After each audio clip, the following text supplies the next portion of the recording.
Can I ask you a personal question? There are no personal questions. What's with the fancy bra? You're calling this a bra? This is not a bra. This is La Perla. I mean, if anyone's going to pull my corpse from a trench, I want them to be impressed. Right. The tough war correspondent. So this film, in tremendous accident of timing, talks about journalism and journalists at a time when it's under assault and when journalists are being murdered for telling the truth. Matt, talk to me about what drew you to this story. You know, my mom was a journalist. I grew up in the world of journalism. My background is in documentary film. You know, this is my first narrative film. So for me, you know, I've always obviously understood the importance of journalism. Never would have known the timing of obviously when the film's coming out.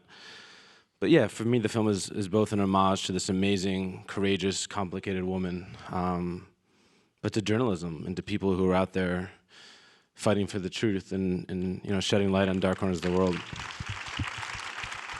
I know when Matt and I first met, I knew that Matt wasn't just going to create the sort of adrenaline junkie version of the war correspondent. We were certainly going to see someone who was so fierce in pursuit of a story, but we were going to see the vulnerability of that same person when alone with what you've seen, and the complexity of wondering whether it's okay to feel that, because you know you can always go home. You know, you don't have to stay in the zone where people are suffering. I think that conflict often made her stay longer than was healthy. You know, she always put other people's suffering before her own sanity, her own health, and her own mind. And I think we wanted to deeply understand PTSD in this movie. You know, which thankfully, when we've been screening it, there have been a number of people who have suffered from PTSD who've come and sought us out and said, you know, thank you for doing that. Jamie, you had the benefit of the character you portraying actually being with you in Jordan. Tell me about how that informed your portrayal of him on screen. I mean, I think above everything else, it was just incredible for the whole crew, the whole team, for Matt and Roz, everyone, to have Paul's support, because no one is more affected by what he's seeing in this movie than the man himself. So to have his support and throughout the process was incredible. And then selfishly for me, to have the guy I'm portraying there, you know, all the time was incredible. I mean, even just from an accent point of view, you know, to have him, but also for Roz and I. The only person who knows what it was really like in those situations that we're depicting is Paul. So to have him there was incredible, yeah.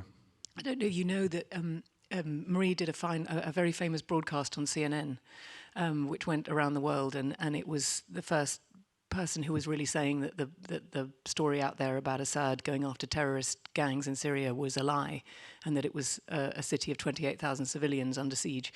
And that broadcast has been heard, but there was no visual from inside the room. It was just audio.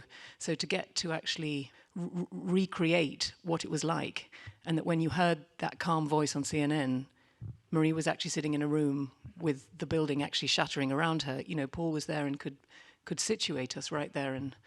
And Matt's level of authenticity in set design is really extraordinary.